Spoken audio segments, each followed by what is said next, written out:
Alright, welcome back to another Cubo tutorial. And today I told we're going to part two of this event where we say we're going to be making an animated L shape or artwork like this. So you're seeing right now in the background. These videos that we created, sorry, these shapes that we created with us Photoshop are going to be animated within Filmora and giving them a smooth transition image. So quickly I'm going to open my Photoshop where I started my document form. You saw how I created this in part one. If you didn't, you can go and check the video down below in the link. So I want to save this out, but I'm going to save them as in the video layer because I want to animate them in Filmora. So I want them to be, so I'm going to put them in a different folder. And I'm just going to this folder, click them. I'm saving this whole project as it is. So just as you can see, so saving that also as a separate background object JPEG. That is going to be the background where the animations will come on top. Then the second layer, I'll save it also. uh, you can see background, then the second image is here, right?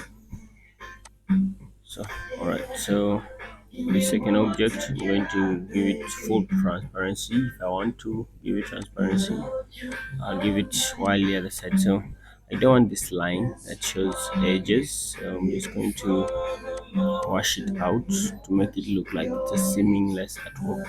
Just increase the opacity and continue washing this out. So it looks like a uniform at work, like you can see. Yes, so when I'm animating, it doesn't show any lines. That is okay. We just save this independently. I'll save it also as a PNG. Now, there first I can save it as a JPEG. The rest have to be PNGs, and that is the rule, right? I do not want them obstructing anything, so I'll save them as PNG. I'll save it as one. It's going to be the first layer after the background. Then I'll save the title.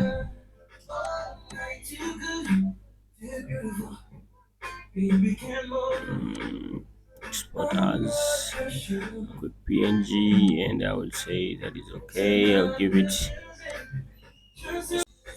So proceeding on to do that with everything. There are titles here. There are just use it for previewing.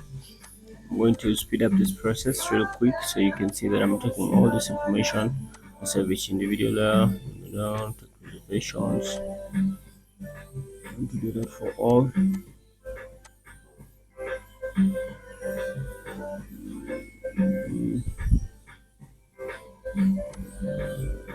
So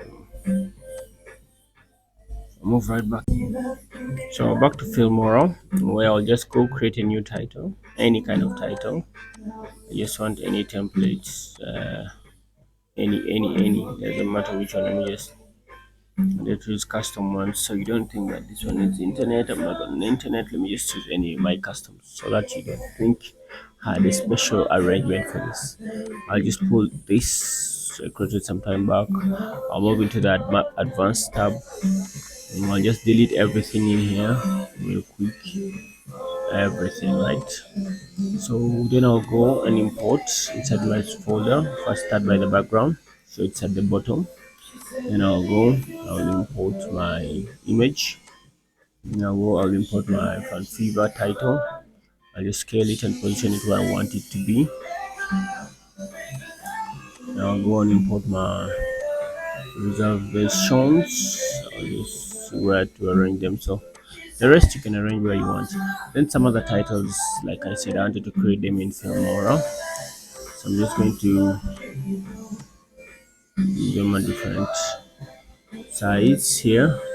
Then when I'm typing in there, I'll type in expect like what should happen at the fan fever party. Let me see. Just give that a yellow title and place it. This here is right. I should just reduce this a bit. Yes. So I can put in other.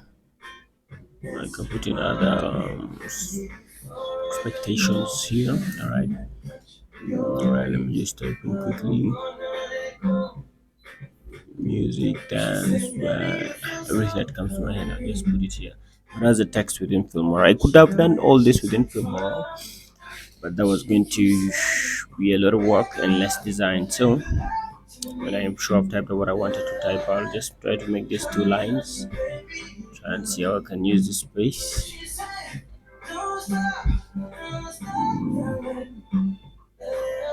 Let's see. Okay. I think this should do this. This is already enough information. Alright, so I'll place this right. I will make sure the alignment is right and titling is right. Make sure your work is appealing before you move to the next step. All right, so work is there, but everything is still. So I'm now going to animating them. You can see here I have custom animations. So I'm going to click on the first one, which is the image, and now I want to animate.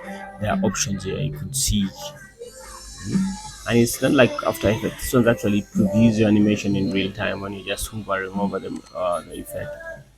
So okay, I like this animate in so it looks organic. It comes from down. Then you can see the fan cover jumps from up. That is cool for me. I don't know about you, but this works. So I'll go animate reservations. I'll animate these titles also one at a time. You see, that is not bad, but it's something it looks creative, word by word. Just making sure these ones animate after the other one has animated in so that they don't happen at once, like after the image. So I'm seeking them ahead in time.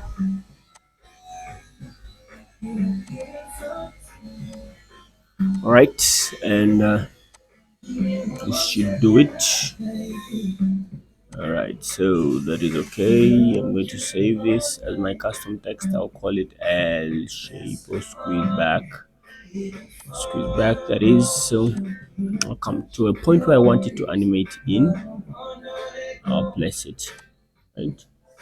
Like I want it to come in at this point, so I'll place it there.